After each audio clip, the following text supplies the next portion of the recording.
Hey everyone, welcome back to the channel. So in today's video, I want to talk about I say recent, but it was a couple of weeks ago, the interview that Thomas Markle gave. I've had a few emails from people asking me to look into this, and there was a little bit where I felt there was definitely something within this interview that I want to talk about. So if you want to join me in this video where we psychoanalyze and we dissect, etc., the body language, what's being said, what's not being said, then this is the channel for you. And you should know what to do by now. Grab your drink of choice and drop it in the comments what you are sitting back relaxing with today whilst you watch this video.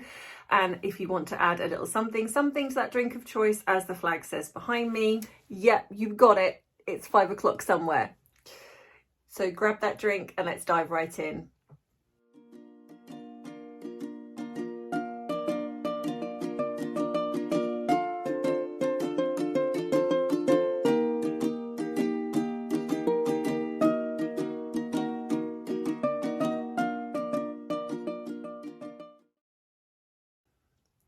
So I'm sure some of you have possibly seen this interview, and if you haven't, then go across and watch it on Good Morning Britain. I believe it is on YouTube. You can go and watch it. It's about 15 minutes long, which is why I'm not going to add the whole video here, but when there are bits that I think that are quite relevant, I'm going to add them in as little clips on here. I want to talk a little bit about, because I feel this is kind of relevant with people that have gone through the experience of having narcissistic parents, or even children that display this type of personality trait. It doesn't necessarily mean that, because I have a lot of people that email me and say that, my son or my daughter are narcissistic, etc. Now, I want to clarify that you can have narcissistic traits. You don't necessarily have to have narcissistic personality disorder. You can have traits of narcissism, which can be worked on. So for those of you who worry about whether your child, etc., is somebody that is kind of stuck with this, the answer is, if they have the personality disorder, the chances are yes. But if they have traits, and that's like collectively, so that's how you know, because I think it's 5 or more of the traits that would say that you've got narcissistic personality disorder. However, someone might display just a couple of little traits, and one of them might be that they've completely isolated you from a family member. They've decided to disown you, etc. And that can be a very, very difficult thing to manage and to deal with. It's heartbreaking. You have to go through the grief almost like your child has passed away even, and that's kind of what it can feel like, even though they're still around, because they won't allow you to see them, or perhaps there's grandchildren involved, like in this particular case with Thomas Markle. When I was watching this, and I've watched I haven't watched every single video that he's ever done, but I have watched some, and my heart really does go out to this man. And my heart goes out to anybody who has gone through something along these lines. It can be so devastating, and you can hear in his voice, you can hear how broken he is. It's very hard for someone like myself, who understands the personality of a narcissist, to watch something like this and see that this man still, even now, has some element of hope that his daughter is going to come around and have a relationship with him. Trust me when I say this, if she ever decided to have a relationship with him, there would be an agenda. If she hasn't had one by now, due to the fact that she has behaved the way that she has, there is no other reason why she would have a relationship with him other than that it would serve a purpose for her. Perhaps it's to do with the image of the way that she's seen in the media. She would orchestrate a get together with her father to monopolize the media and make it seem like there's this father-daughter reunion. It wouldn't be from the heart. It would be, unfortunately, down to what it would do to serve her to do it. And I think that's really hard when you can see that somebody like Thomas Markle is just genuinely so devastated with what has happened. When you're dealing with somebody that's got narcissistic personality disorder or narcissistic tendencies, and they decided to do something along these lines where they've decided that they no longer want anything to do with you, it's, like I say, it is like a death. And unfortunately, I think for Thomas Markle, the reason why, because people have said to me, you know, but why I wish he would just stop. Why does he keep talking in the media? And I honestly believe that it's desperation. You know, when you almost feel like you've got nowhere to go, like, for example, you know, he's turned up there, he's dropped a letter off, he's tried to contact. I think that you get to a place when sometimes desperation kicks in, and the only avenue he probably feels that he's got is the media. And let's be honest, the media, I believe, I'm not saying there are not certain people that genuinely don't care about him, like probably people that have spoken to him care about him. But there's also an agenda for the media, or anyone, in my opinion, that interviews them. I've had people that have said to me, you know, why don't you get in touch with them and see if they'll speak to you. In all honesty, if I was going to do that, I would do it privately, and it wouldn't appear on the channel, because I think that so many people manipulate the Markles due to the connection to Meghan.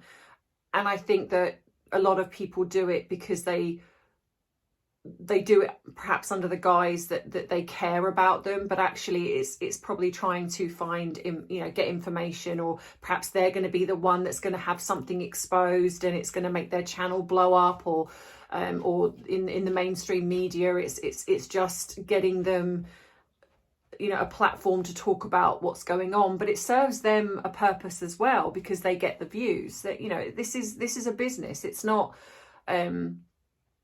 I don't think it's genuinely just because they really care about this family.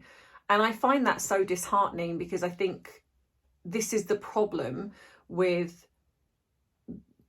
the way the media have been around the Markle family. And I think this is where I feel very upset and sad for them, because when Meghan got with Harry, there was 2 years prior to them originally getting together to the wedding, I believe. And in that 2 years, Harry and Meghan could have gone to see Thomas at any point. When I see a lot of the footage, a lot of people are sort of talk about what Thomas allegedly did in the lead up to the wedding with this setup, in my opinion, of the paparazzi shoot. And I'm going to talk about that in a minute.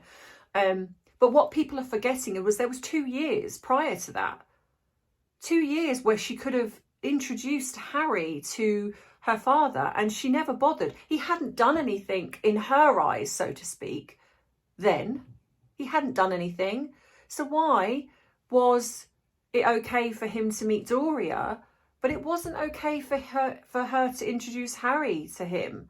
And I'll tell you why. Is because I believe, as I've always believed, is that Doria is the one that's probably in the beginning a little bit behind the scenes. I meant to say scenes and then stirring, but steens come out. Behind the scenes, stirring the pot. Doria, in my opinion, and this is just my opinion, is the ultimate original grifter. I believe that she did the same thing to Thomas that Meghan has done to the other men in her life, other friends in her life. I think she used him to elevate herself. And I also think that she can be bought. I think that she was willing to go along with the lies that Meghan was probably telling Harry about how awful her childhood was, about how she worked her way up and her family didn't do anything, and probably painted Thomas in the most horrendous light, but painted Doria out to be lovely, like the way that it was depicted by her, in the fact that she lived with Doria but only visited Thomas at the weekends, when in fact actually for the most part of her young to teenage life she actually lived with Thomas. she lied. And it's not a far stretch to think that she lied to Harry to create this version of Harry to initially come in and rescue her. He probably thought that, you know, she was this woman who's paved her way and worked her way, and she struggled against all the odds from an, you know, this horrible abusive family. And that's what I think kind of got her in the door initially, along with probably some other things. Thomas knew the truth. Thomas knew the truth. Samantha knew the truth. Thomas Jr. knew the truth. And I believe they were a connection that Meghan didn't want to associate with. She didn't want the truth being exposed.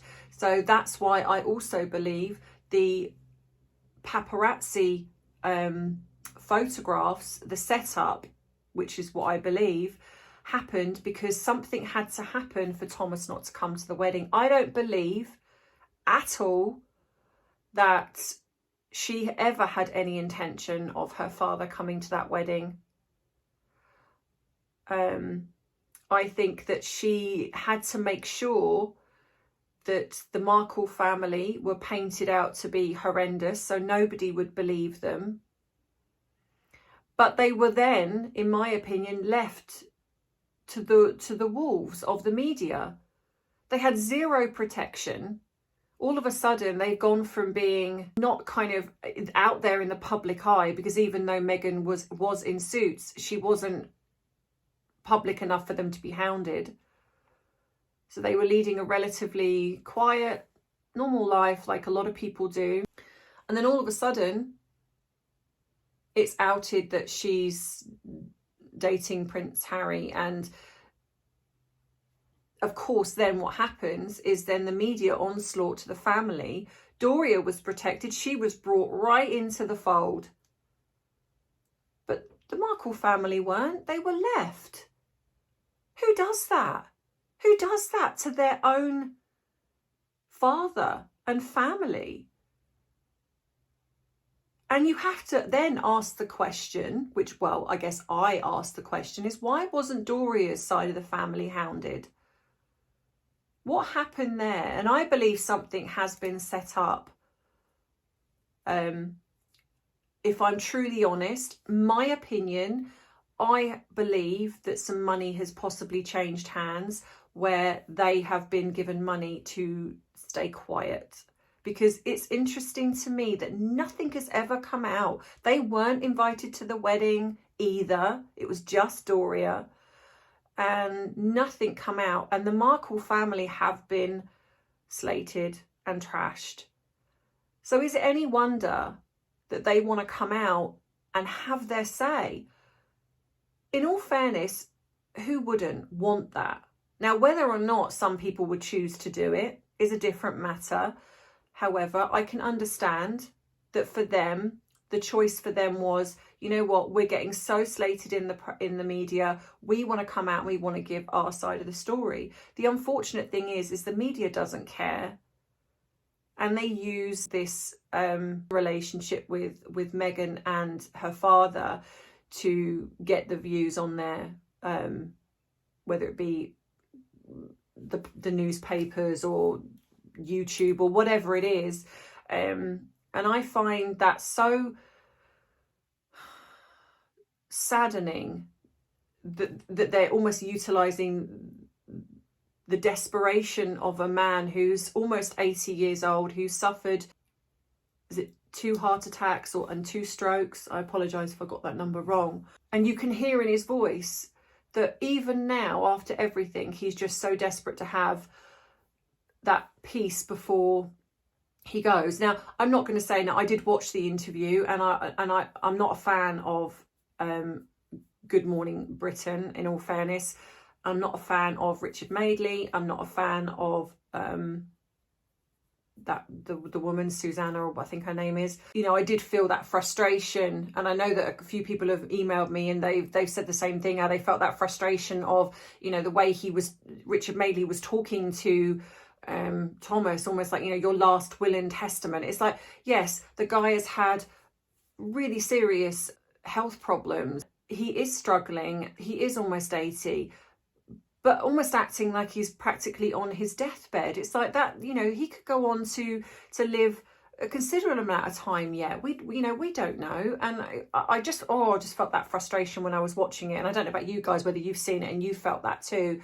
It just felt a little bit condescending. And the other thing that angered me, and I'm going to put the clip up here and then we'll talk about it. I understand there was that incident with those staged paparazzi photographs, and that had caused a breakdown before the wedding. But during the documentary, Meghan said, after the wedding, my father did interviews, mostly saying things about me. It was incredibly painful. And the world is watching this drama play out. And then he started criticising the royal family. It was very embarrassing for the family. It was a problem that needed to be solved.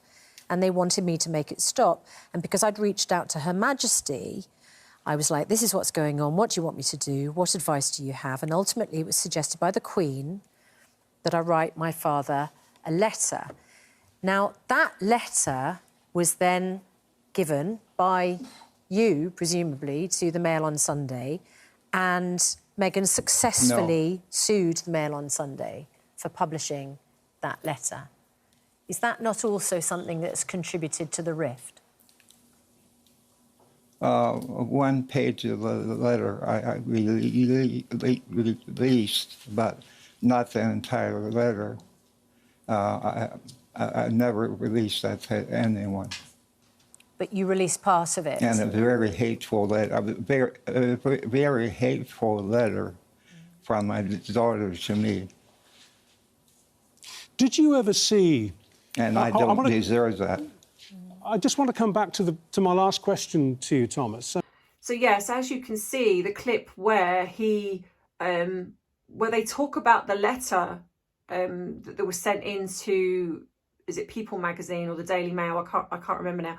But they didn't focus on the fact that actually the reason he sent in that one page was to defend himself, because at that point she'd already it had already been given to People magazine from her 5 so-called friends, or her 5 so-called personalities, as I would like to say it, because I do not believe for 1 second that Meghan had 5 friends that decided to just randomly contact People magazine and hand over this letter, which was orchestrated by her, knowing that it could be leaked, which is code for, in my opinion, I'm going to leak it, to make it seem like how wonderful I am as a daughter and how horrendous you are as a father.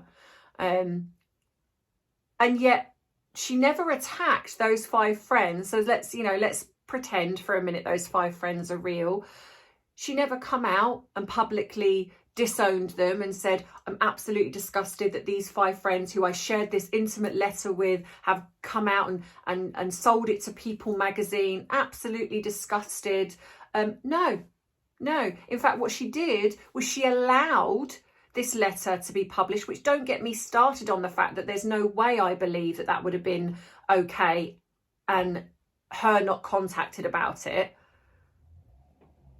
and said, you know, why didn't she defend her father publicly? So, of course, Thomas Markle then is contacted and he's like, no, hang on a minute, that's not correct. I'm going to send this version in and I'm going to show you that this is the truth. She was horrendous. This is a lie. And then she goes on to attack her father for that. So not only is she, in my opinion, set her father up the first time with this alleged photo shoot, I think she did it again. It was possible that around that time that sympathy was starting to happen for her father, and she's like, oh, no, I can't have that. I can't have people feeling sorry for him. I've now got to put something out there to make it seem like he's horrendous. And I think she set him up again. In my opinion, I know that some people like to write letters. I get letters written to me and it's lovely. However, when you are somebody that's in the public eye the way up, then surely why would you firstly send a letter that that could risk being found and released into the public? Why not call him? Why not text him? Why not go and visit him, email him? Any of those 4 options would have been a little bit more private as a conversation than a letter. But no, we know because she wanted that letter to be released publicly because it painted her out to be, in her eyes, as this doting daughter that was devastated by the betrayal of her father. But the truth of the matter was, the version that I'm guessing that she actually wrote to her father was not that. And it was a lie. And she was horrible. So of course Thomas is going to go, hang on a minute. No, I'm going to defend myself here. But Richard Madeley and Susanna didn't mention that bit, just made it seem as if, Thomas Markle just randomly decided to hand over a page of a personal letter about his daughter to the Daily Mail or People magazine. I forget which. I think it was the People magazine that printed it initially, and then was it the Daily Mail that picked it up? I'm not sure. And she's like, oh, well, do you think that contributed to the way Meghan feels about you? And I'm just watching this and I'm like, really? Why are you trying to almost set him up again? Because for people that don't generally know or follow, they're going to ultimately look at that and think, well, it's understandable that Meghan doesn't want to speak to him because he's released a personal letter that she wrote to him. When actually the truth of the matter is that's not the case at all. Meghan started that with her 5 personalities releasing this letter. I just feel so mad because then when you look at the media coverage, again, it's like painting Thomas out to be like this fame hungry, and you see the comments of like, oh, well, I bet he got paid for it. Well, so what? So what if he did? If, I'm not being funny, if he's getting interviewed, then, the media that are covering the interview are getting paid for every time someone clicks on the video, every time someone picks up and pays for the magazine or the newspaper article. They're getting money for that. So why shouldn't he? It's his life. It's his story. That man has gone through so much, and so has that family. And in all honesty, I don't blame them for coming out. Would I do it? In all honesty, do you know what? I don't know. Probably not. But then I'm not in his shoes. So it's difficult to say what I would do if I was in that situation and I was, say, denied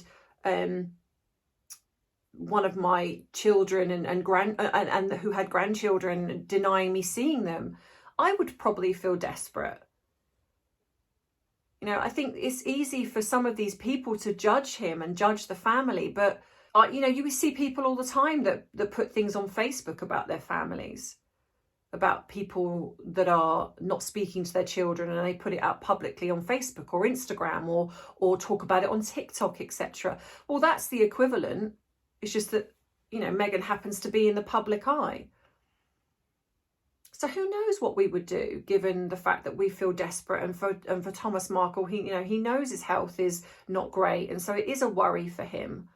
And it just angers me that I feel the media do manipulate that. However, there's one bit of the interview that I found very interesting.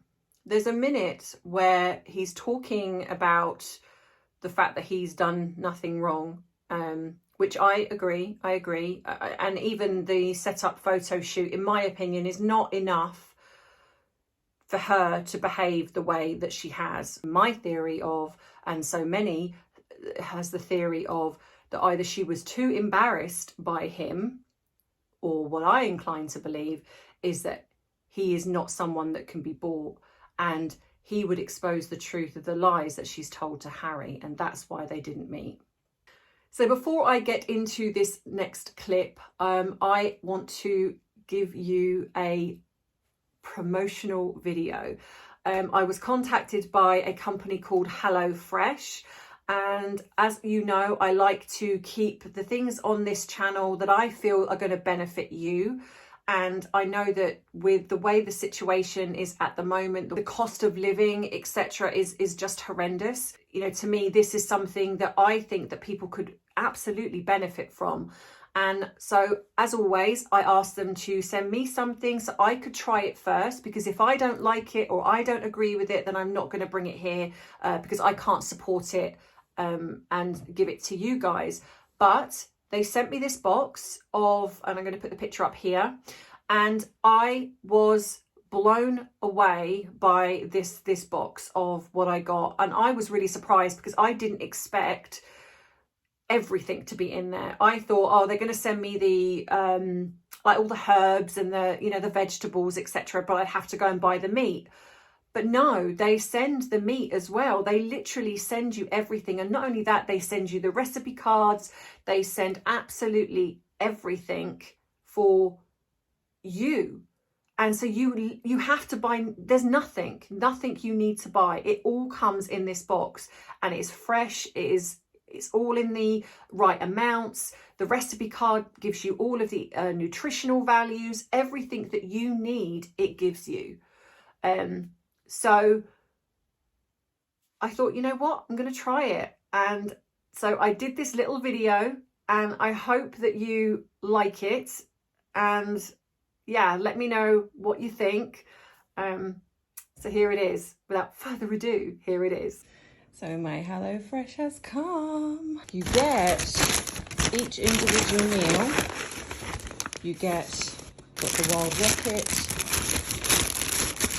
everything that is for that one particular meal. I have chosen the ultimate chicken bacon linguine alfredo, double cheese and balsamic onion dauphinoise, and lamb, steak and garlic butter to make the meal.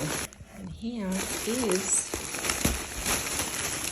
all of your fresh produce. Look at that. It literally comes with everything.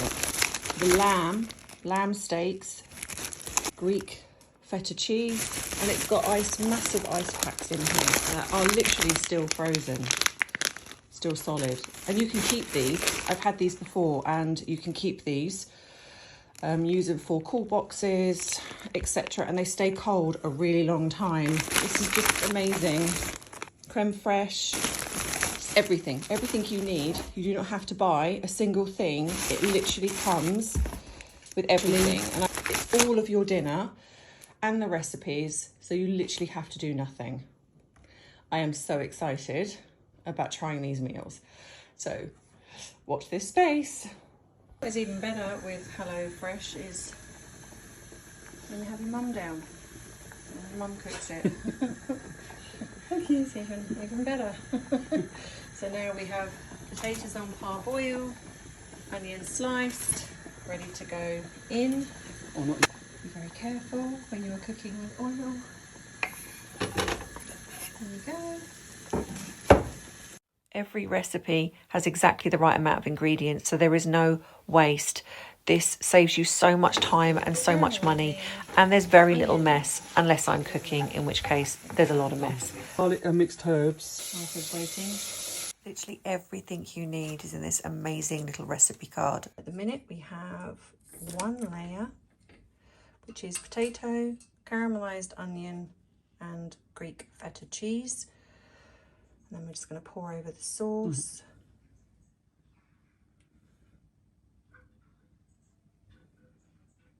It even comes with the most delicious meat. You literally do not have to buy anything else extra. My mum and dad are whispering in the background. I'm going to put you on camera. And just want to add that if anything has gone wrong, it's my mum's fault. Not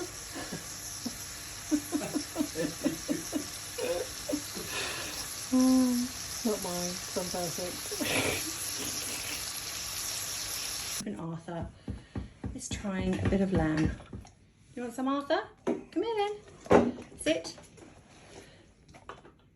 There we go. Does it get the Arthur seal of approval? I think it does. I think it does. Did you like that? Was that yummy? Yeah? Yes, it was. Good boy. This is the dauphinoise potato with caramelized onion. Looks yummy. So here we have roasted runner beans with chopped almonds, lamb and dauphinoise potatoes. And I will let you know the verdict. and so will Mum and Dad. As you can see, I mean, I do have to add mint sauce because it's lamb, and I have to add mint sauce to everything when it's lamb, but as you can see, the plate is empty. Well, pretty much. That was absolutely delicious. Do you not agree, Mum and Dad? Oh, yes, yeah, very definitely. much so. Rounding success, and even Arthur liked his lamb. So I hope you liked it, and like I say, you get this great offer if you use my code, which is in the description box below. It'll be right at the top. You're not tied into anything. You can cancel at any time. Just, you know, go and check it out. There's so many recipes. You will not be disappointed. So yeah. Now back to the video. And let me have a little piece. And it's been 5 years. Guys go for things in prison for 5 years and then they're forgiven. I didn't do anything. So as you can see, he mentions about the fact that he's done nothing wrong, and he talks about prison, 5 years. And it was brought to my attention, actually, from, believe it or not, I missed it. And it was brought to my attention from somebody who emailed me and said, did you see this bit on the interview? And so I went back, I watched it again, and I spotted it. And I was like, I missed that. So I'm happy to own that I don't always pick up on everything. I'm human, and I missed it. And so I watched it again, and I was like, okay, wow, that feels like something to me, because he mentions about 5 years in. And he he sort of goes to say something, stops himself just like in seconds, and then goes, guys go to prison for 5 years and get forgiven. When prison wasn't even mentioned anywhere in the interview. He didn't just say, people do things and get forgiven, or people do far worse things and get forgiven. He mentions prison, and he mentions 5 years. And I wonder if this is in relation to Doria. I think he checked himself just slightly as he was about to say something, checked himself and said, guys, go to prison for 5 years, which is an odd thing to say of 5 years. Now, okay, we could argue the fact that it's been 5 years since they've spoken, so maybe that was on his mind. But I just find it a very odd thing to talk about in talking about prison and get forgiven. So I wonder if this was a slight slip up that he tried to recover himself from, talking about the fact that Doria had gone to prison for 5 years and Meghan has forgiven her. Now, I know that could be a stretch, but I found it a very odd thing to talk about, an odd thing to mention. Because usually when we talk about things, unless they are in our field of awareness, we don't necessarily pick up on things. So if prison was being talked about, you could understand why he would say it. But prison wasn't being talked about. I can argue the fact that, yes, okay, 5 years could be the number he's thinking because he's talking about, you know, it's been 5 years since he spoke to Meghan. So that's in his immediate field of awareness because that's what they're talking about. But prison, he's plucked that from memory. And to pluck that from memory, it has to be something that is significant enough that he would need to talk about it because it's not relevant to the conversation. But it is relevant if Doria had gone to prison for 5 years and Meghan has forgiven her. And in his mind, he cannot understand why Meghan would forgive Doria for going away for 5 years, for abandoning her for 5 years of her life while Thomas raised her. But yet Thomas has done nothing apart from this photo shoot that was set up. And yet he cannot have any interaction with her whatsoever. And he doesn't get to see his grandchildren. And that is what I think. And I think it's been scrubbed from the mainstream media. I think when Meghan got with Harry, I think that it got scrubbed. And I also think that that's the reason why Doria is in the in crowd, so to speak, in the fold, because she got money. She got a payoff.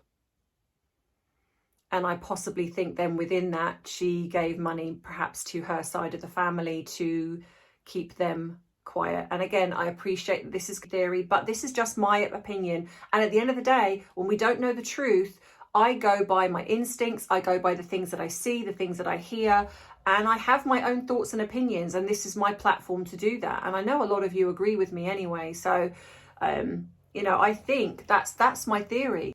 What I find sadder more than anything else is that Thomas really, in a way, believes that he has 2 grandchildren by her. And the bottom line for me, and I'm going to be doing the video probably next week on the children, the bottom line for me here is that he doesn't. And the real reason that I think that Meghan is staying away is not because of what happened in the photo shoot, fake photo shoot setup, is because she cannot have a relationship with her father without exposing the truth about the children, because of course he's going to want to see them. And she can't, because I don't believe that she has any children by Harry. I think, like I've said before, that this is all a ruse. I do believe, and I've said this before, that Archie is possibly Harry's. But Lily, in my opinion, and from the things that I've been sent, the things that I believe in what I've seen for myself, is that Lily was either an adoption or a surrogacy that didn't pan out. That's why she bought up domain names. It's why she did what she did, because I think it was going to be a sure thing. And it didn't happen. Now, if the child was Meghan's child, then I would imagine that a lawsuit could ensue. Because Meghan's like, well, this child has mine and Harry's DNA, you're not keeping this child. But if the child has nothing to do with Harry and nothing to do with Meghan, I don't believe they have any grounds. And I might be wrong, in California it might be different, I don't know. But I do think that's what happened. I think that they were all set to reveal this child, and the mother, either the surrogate or the adoption, didn't go ahead. And that's why we only ever see edited, orchestrated video footage, weird photographs where they look heavily edited. And I know that people still believe that Lily is, or Archie is Meghan's, because they look very similar as a baby. However, I digress. I'm going to get into that in the other video before I go off on a tangent on the children. But this is what I find the most upsetting, is the fact that Thomas believes that he's got 2 grandchildren by Meghan. And in my opinion, he doesn't. And that's the reason why she stays away, is because she cannot expose the truth. And she'd have to. She'd have to.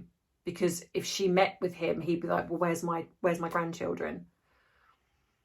And it would look weird. It's like, oh, hang on a minute, Meghan's gone to visit her father, but she's not taken the grandchildren.